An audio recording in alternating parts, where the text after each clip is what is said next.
Hi hello everyone, welcome back me. Very good morning.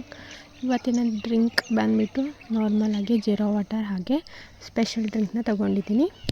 ಅದನ್ನ ಮುಗಿಸ್ಬಿಟ್ಟು ಇವತ್ತು ರಿಸಲ್ಟ್ನ share ಮಾಡ್ತೀನಿ ಅಂತ ಹೇಳಿದ್ದೆ 21 ಡೇಗೆ.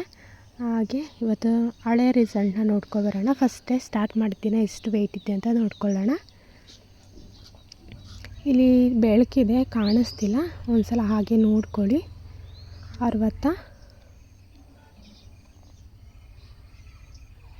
68.8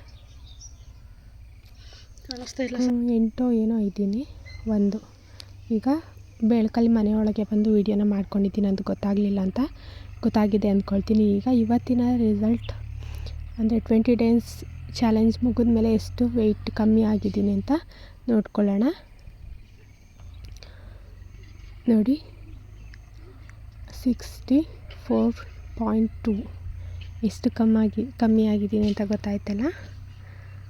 ತುಂಬ ಖುಷಿ ಆಗ್ತಿದೆ. 20 ಡೇಸ್ಗೆ ಎಷ್ಟು ಕಮ್ಮಿ ಆಗಿದ್ದೀನಿ ಅಂದರೆ ಇನ್ನು ಮುಂದೆ ಮಾಡ್ಕೊಂಡು ಹೋದರೆ ಇನ್ನೂ ಕೂಡ ತುಂಬ ಕಮ್ಮಿ ಆಗ್ತೀನಿ. 4.5 ಕಿಲೋ ಕಮ್ಮಿ ಆಗಿದ್ದೀನಿ. ಇನ್ನೂ ಜಾಸ್ತಿನೇ ಆಗಿದ್ದೀನಿ, ಒಂದು 100 ಗ್ರಾಮ್ 200 ಗ್ರಾಮ್ ಅಷ್ಟು. ಈಗ ಇವತ್ತಿನ ರಿಸಲ್ಟ್ನ ಶೇರ್ ಮಾಡಾಯಿತು. ರಿಸಲ್ಟ್ ಶೇರ್ ಮಾಡಿದ್ಮೇಲೆ ವರ್ಕೌಟ್ನ ಸ್ಟಾಪ್ ಮಾಡೋಂಗಿಲ್ಲ. ಇನ್ನು ನಾನು 10-15 kg ಇನ್ನೂ ಕಮ್ಮಿ ಆಗಬೇಕು ಅಂದ್ಕೊಂಡಿದ್ದೀನಿ. ಹಾಗಾಗಿ ಅಷ್ಟು ಫುಲ್ ಕಮ್ಮಿ ಆಗೋವರೆಗೂ ನಾನು ಟ್ರೈ ಮಾಡ್ತಲೇ ಇರ್ತೀನಿ. ಆ ನಂತರ ಕೂಡ ವೆಯ್ಟ್ನ ಹೇಗೆ ಫಿಟ್ಟಾಗಿ ಇಟ್ಕೊಳೋದು ಅದನ್ನು ಕೂಡ ಶೇರ್ ಮಾಡ್ತೀನಿ. ಈಗ ಫಸ್ಟು 10 kg ಕಮ್ಮಿ ಆಗೋದು ಹೇಗೆ ಅಂತ ನೋಡ್ಕೊಳ್ಳೋಣ. ಇವತ್ತಿನ ಎಕ್ಸಸೈಸ್ನ ಸ್ಟಾರ್ಟ್ ಮಾಡಿದ್ದೀನಿ. ವಾರ್ಮಪ್ನ ಮುಗಿಸ್ಕೊಂಡು ಆನಂತರ ಡೈಲಿ ಮಾಡೋ ಥರನೇ ಎಕ್ಸಸೈಸ್ಗಳನ್ನ ಸ್ಟಾರ್ಟ್ ಮಾಡ್ಕೊಂಡಿದ್ದೀನಿ. ಈ ಎಕ್ಸಸೈಸ್ನ ಮುಗಿಸಿ ನೆಕ್ಸ್ಟು ಡಿನ್ನರ್ಗೆ ರೆಡಿ ಮಾಡೋಣ. ವೀಡಿಯೋ ಹಾಕ್ತೀನಿ, ನೋಡ್ಕೊಳ್ಳಿ. ಸ್ಕಿಪ್ ಮಾಡಬೇಡಿ. ಎಲ್ಲೂ ಕೂಡ ಇನ್ಫಾರ್ಮೇಷನ್ ಹಾಕಿರ್ತೀನಿ, ಏನಾದರೂ ಹೆಲ್ಪ್ಫುಲ್ ಆಗೋವಂಥದ್ದು. ನೀವು ಸ್ಕಿಪ್ ಮಾಡಿದರೆ ಅದೆಲ್ಲ ಮಿಸ್ ಆಗಿಬಿಡುತ್ತೆ. ಹಾಗಾಗಿ ಸ್ಕಿಪ್ ಮಾಡಿದೆ ಫುಲ್ ವೀಡಿಯೋ ನೋಡಿ ಕೊನೆ ತನಕ. ಒಂದು 4-5 kg ಕಮ್ಮಿ ಆದ ತಕ್ಷಣ ಹೆಂಗೋ ಕಮ್ಮಿ ಆಗಿದ್ರಲ್ಲ ಅಂತ ಒಂದು 2-3 ಚೆನ್ನಾಗಿ ತಿಂದ್ಬಿಡೋದು, ಆ ರೀತಿ ಎಲ್ಲ ಮಾಡೋಕ್ಕೆ ಹೋಗಬೇಡಿ. ಪೂರ್ತಿ ವೆಯ್ಟ್ ಕಮ್ಮಿ ಆಗೋವರೆಗೂ ನೀವು ಎಷ್ಟು ಏಮ್ ಇಟ್ಕೊಂಡಿರ್ತೀರೋ ಇಷ್ಟು ಕಮ್ಮಿ ಆಗಲೇಬೇಕು ಅಂತ ಅಷ್ಟು ಕಮ್ಮಿ ಆಗೋವರೆಗೂ ಫುಡ್ನ ನೀವು ಕಂಟ್ರೋಲಲ್ಲೇ ತಿನ್ನಬೇಕು. ಆನಂತರ ಕೂಡ ನೀವು ಸ್ವಲ್ಪ ಜಾಸ್ತಿ ಮಾಡ್ಕೋಬೋದು. ಅಂದರೆ ಮಧ್ಯಾಹ್ನ ಟೈಮ್ ಏನಾದರೂ ವೆರೈಟಿ ಮಾಡ್ಕೊಂಡು ತಿನ್ನೋದು. ನೈಟ್ ಹೊತ್ತು ಮಾಮೂಲಿ ಸ್ವಲ್ಪ ಲೈಟ್ ಫುಡ್ಡು, ಮಾರ್ನಿಂಗ್ ಹೊತ್ತು ಲೈಟ್ ಫುಡ್ಡು, ಇದೇ ಥರ ತೊಗೋಬೇಕು.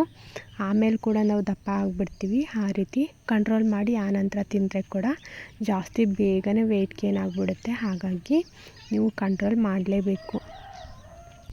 ದಪ್ಪ ಆಗದೇ ಇರೋರು ಏನು ತಿಂದರೂ ದಪ್ಪ ಆಗೋದೇ ಇಲ್ಲ.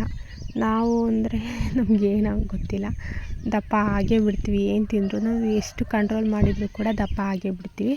ಹಾಗಾಗಿ ಸ್ವಲ್ಪ ಫ್ರೂಟ್ಸು ಹಾಗೆ ವೆಜಿಟೇಬಲ್ಸು ಇದನ್ನೇ ನಾವು ಜಾಸ್ತಿ ಯೂಸ್ ಮಾಡೋದ್ರಿಂದ ನಮಗೆ ಫೈಬರ್ ಜಾಸ್ತಿ ಸಿಗೋದ್ರಿಂದ ಜೀರ್ಣಕ್ರಿಯೆ ಚೆನ್ನಾಗಾಗುತ್ತೆ. ಆಗ ನಮಗೆ ಸ್ವಲ್ಪ ಡಯಟ್ ಪ್ರಾಬ್ಲಮ್ ಎಲ್ಲ ಕಮ್ಮಿ ಆಗ್ಬೋದು ಅಂದ್ಕೊಂಡಿದ್ದೀನಿ. ನಾನಂತೂ ಅದೇ ಥರ ಮ್ಯಾನೇಜ್ ಮಾಡ್ಕೊಳ್ತೀನಿ. ಯಾವಾಗಲೂ ತರಕಾರಿ ಜಾಸ್ತಿ ತಿನ್ನೋದು, ಇದೇ ಥರ ಮಾಡ್ಕೊಳ್ತೀನಿ. ಹೊರಗಡೆ ಹೋದಾಗಲೆಲ್ಲ ಹೋಟೆಲ್ ಊಟ, ಹೊರಗಡೆ ಜಂಕ್ಸ್ ಫುಡ್ ಎಲ್ಲ ತಿಂತೀನಿ. ಆದರೆ ಮನೆಗೆ ಬಂದು ಅದನ್ನೆಲ್ಲ ಕಂಪ್ಲೀಟಾಗಿ ತಿನ್ನೋದೇ ಇಲ್ಲ. ಆಯಿಲ್ ಕೂಡ ನಾನು ಅಷ್ಟೇ ಕಮ್ಮಿ ಮಾಡ್ತೀನಿ. ಊಟದಲ್ಲಿ ಕೂಡ ಸ್ವಲ್ಪನೇ ಆಯಿಲ್ ಯೂಸ್ ಮಾಡ್ತೀನಿ. 1 ಸ್ಪೂನ್ ಅಥವಾ 2 ಸ್ಪೂನ್ ಅಷ್ಟು ಆಯಿಲ್ನ ಯೂಸ್ ಮಾಡ್ಕೊಳ್ತೀನಿ. ಜಾಸ್ತಿ ಪ್ರಮಾಣದಲ್ಲಿ ಆಯಿಲ್ನ ಹಾಕೋದನ್ನ ಕಮ್ಮಿ ಮಾಡ್ಕೊಳ್ಳಿ.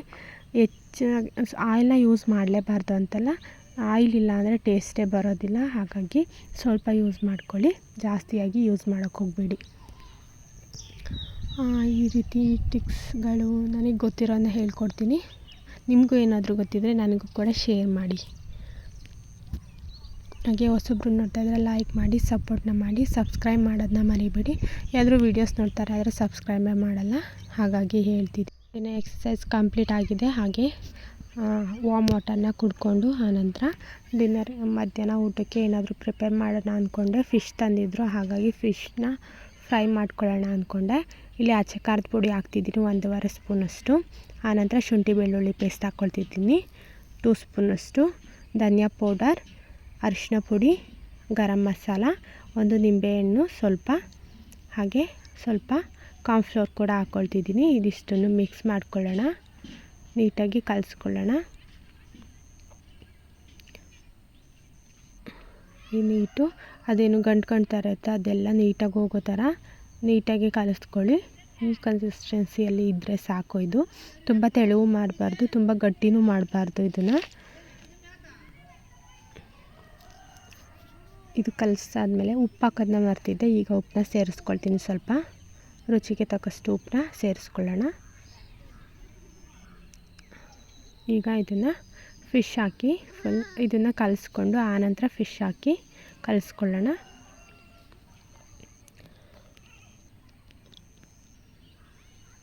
ನೀಟಾಗಿ ಮಿಕ್ಸ್ ಮಾಡ್ಕೊಳ್ಳಿ. ಇದು ಫಿಶ್ ನೇಮ್ ನನಗೆ ಗೊತ್ತಿಲ್ಲ, ಯಾವುದೋ ಫಿಶ್. ಇದನ್ನು ಎಲ್ಲ ಕ್ಲೀನ್ ಮಾಡಿ ತೆಗೆದಿಟ್ಕೊಂಡಿರೋದು ಅದನ್ನು ಈಗ ಸೇರಿಸ್ಕೊಳ್ಳೋಣ. ನೀಟಾಗಿ ಅದಕ್ಕೆ ಎಲ್ಲದಕ್ಕೂ ಆಗೋ ಥರ ಮಿಕ್ಸ್ ಮಾಡ್ಕೊಳ್ಳಿ. ಇದು ಖಾರನ ಸ್ವಲ್ಪ ಜಾಸ್ತಿನೇ ಹಾಕ್ಕೊಂಡಿದ್ದೀನಿ, ನೀವು ಬೇಕಿದ್ದರೆ ಕಮ್ಮಿ ಮಾಡ್ಕೋಬೋದು. ನನಗೆ ಸ್ವಲ್ಪ ಸ್ಟ್ರಾಂಗಾಗಿರಬೇಕು, ಅದಕ್ಕೋಸ್ಕರ ಖಾರ ಜಾಸ್ತಿ ಹಾಕ್ಕೊಂಡಿದ್ದೀನಿ.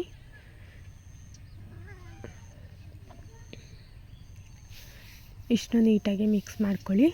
ಆನಂತರ ಇದನ್ನು ಒಂದು 10 ನಿಮಿಷ ಹಾಗೆ ನೆನೆಯೋಕ್ಕೆ ಬಿಡೋಣ. ಆನಂತರ ಫ್ರೈ ಮಾಡ್ಕೊಳ್ಳೋಣ.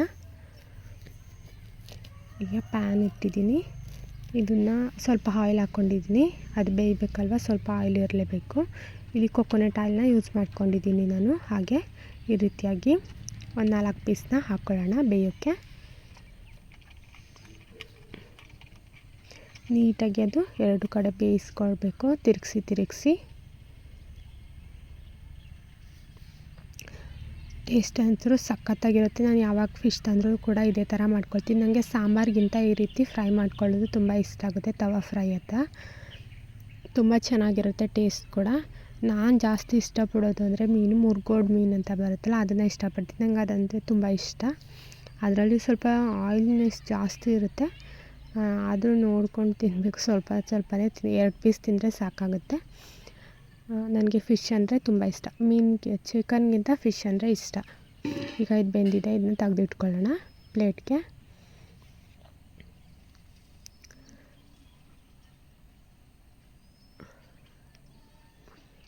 ಅದು ಒಳಗಡೆ ಮಸಾಲೆ ಎಲ್ಲ ನೀಟಾಗಿ ಬೇಯೋ ಥರ ಬೇಯಿಸ್ಕೊಳ್ಳಿ. ಕಮ್ಮಿ ಉರಿಲಿಟ್ಟು ಬೇಯಿಸ್ಕೋಬೇಕು ನೀವು, ಆಗ ನೀಟಾಗಿ ಬೇಯುತ್ತೆ. ತುಂಬ ಹೈ ಫ್ಲೇಮಲ್ಲಿ ಇಟ್ಟರೆ ಸೀದೋಗ್ಬಿಡುತ್ತೆ. ನಾನು ಲೋ ಫ್ಲೇಮಲ್ಲಿ ಇಟ್ಟು ನೀಟಾಗಿ ಬೇಯಿಸ್ಕೊಂಡಿದ್ದೀನಿ. ಫಿಶ್ಶಿಗೆ ಕರ್ಬೇವಿನ ಸೊಪ್ಪು ಇರಲೇಬೇಕು, ಹಾಗಾಗಿ ಮೇಲ್ಗಡೆ ಸ್ವಲ್ಪ ಫ್ರೈ ಮಾಡಿ ಹಾಕ್ಕೊಂಡಿದ್ದೀನಿ. ಹಾಗೆ ರೈಸ್ ಜೊತೆ ಇವತ್ತು ಊಟ ಮುಗಿಸ್ಕೊಂಡೆ. ಸಂಜೆ ನನಗೆ ಏನಾದರೂ ತಿನ್ನೋಣ ಅಂದ್ಕೊಂಡೆ. ಹಾಗೆ ಇಲ್ಲಿ ಪ್ರೌಟ್ಸ್ ಅಂದರೆ ಮೊಳಕೆ ಕಾಳು ಕಟ್ಟಿದ್ದೆ. ಈ ರೀತಿ ಹೆಸ್ರು ಕಾಳು ಮತ್ತು ಕಡಲೆಕಾಳನ್ನ 1-2 ದಿನ ಈ ರೀತಿ ನೆನೆಸ್ಬಿಟ್ಟು ಬಟ್ಟೆಲಿ ಕಟ್ಟಿಟ್ಟಿದ್ರೆ ಇಷ್ಟೊಂದು ಮೊಳಕೆ ಬಂದಿರುತ್ತೆ. ಇದು ತುಂಬ ಪ್ರೋಟೀನ್ ಸಿಗುತ್ತೆ. ಇದನ್ನು ತಿನ್ನಬೇಕು. ಡೈಲಿ ಈವ್ನಿಂಗ್ ಟೈಮ್ ಆದರೂ ತಿನ್ನಿ, ಅಥವಾ ನೈಟ್ ಡಿನ್ನರ್ಗಾದರೂ ತಿನ್ಕೊಳ್ಳಿ. ಇದನ್ನು ತುಂಬ ಒಳ್ಳೆಯದು.